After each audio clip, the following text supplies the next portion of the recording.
Udfordringen før 17. maj.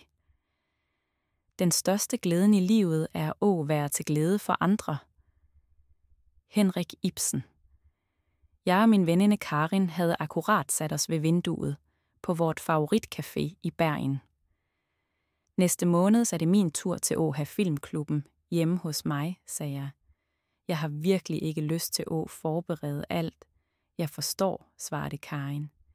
I marts, da det var min tur, brugte jeg en hel uge på at rydde og bage vafler og kager. Og alt dette for bare nogle timer. Karin nikkede, og vi tog den første slurken af den varme latten. Og ved du hvad, sagde jeg og tørkede bort mælkeskummet fra læbene. I år kommer hele familien til os på 17. maj. Jeg er glad i dem, men du skønner, hvad det betyder. Ja, det betyder rydding, matlaging, reopsænger og mange frokoster før barnetoget og legene, sukkede Karin. Det er slik hvert år hos os også. Akkurat der kom en ældre dame ind på caféen med 2 store bager. Håret hendes stak ud under en slidt lue, og hun havde gamle sko med uldsokker, som syntes. Hun lugtede af gaten. Hør på os, hviskede jeg. Det er flavt. Hun har sikkert ikke råd til en kaffe engang, sagde Karin. Tror du, hun er hjemløs? Spurgte jeg.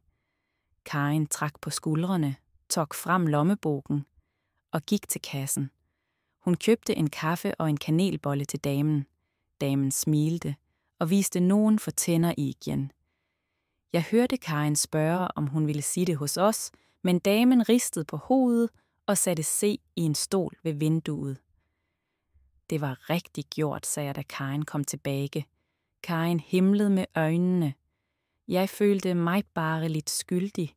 Jeg brak af et stykke af småkakken min. Nogle gange klager jeg hele dagen. Jeg også, sagde Karin. Som med den filmklubben. Det er jo hyggelige folk, og jeg burde være glad for, at de kommer. Men jeg klager. Karin så mod damen med bladet i hånden. Hvorfor føles det altid, som om nogen mangler i livet, sagde hun. Vi må slutte at klage, sagde jeg, selvom jeg ikke helt troede på det selv. Da smilte Karin på en måde, som fik mig til at forstå, at hun havde en idé. Hvad? Spurgte jeg. Lad os give os selv en udfordring før 17. maj. Hvad slags udfordring? Vi skal slutte at klage, og heller øve os på taknemmelighed. 17. maj handler jo om glæde og fællesskab. Vi har 2 måneder på at blive kvit en dårlig vane og lære os en ny. Det er planen din. Hun lente se frem og foldede hænderne. Det er en udfordring. Vi skal skrive ned, hver gang vi klager, og ved siden af skriver vi noget, vi er taknemmelige for. Hvad om vi ikke finder noget at være taknemmelige for? Karin nikkede mod damen ved vinduet. Vi finder altid noget. Hvordan ved vi, at vi er ærlige? Karin løftede lillefingeren.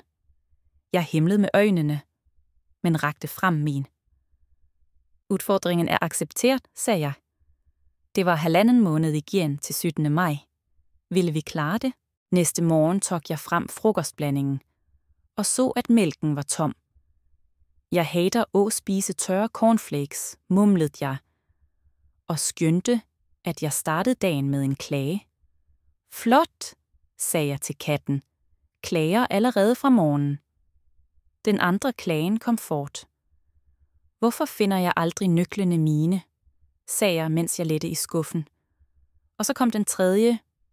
og 4. Jeg tog op telefonen og ringte Karin. Hvordan går det?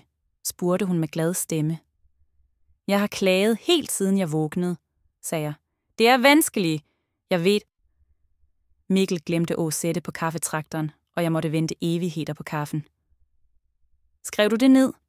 Finder ikke notatbokken. Jeg hælder. Okay. Raskt. Hvad er du taknemmelig for? Spurgte Karin. For at jeg kan snakke med min bedste ven, og at katten ligger på fanget mit. Og du? Jeg drikker varm kaffe, og skal ud på en lille tur langs fjorden, sagde Karin. Ser du? Det går. Men det var ikke let. Jeg skønte ikke, hvor mye jeg klager hver dag, og hvor sjældent jeg tænker på alt, jeg har. Jeg tænkte ofte på damen, og bag for hende. Filmklubben var tidlig i april.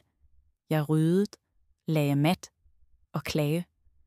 Men jeg var også taknemmelig for manden min, som hjalp mig at gøre klart for gæstene, for en vellykket kage, for gode ord fra venindene om hjemmet vort.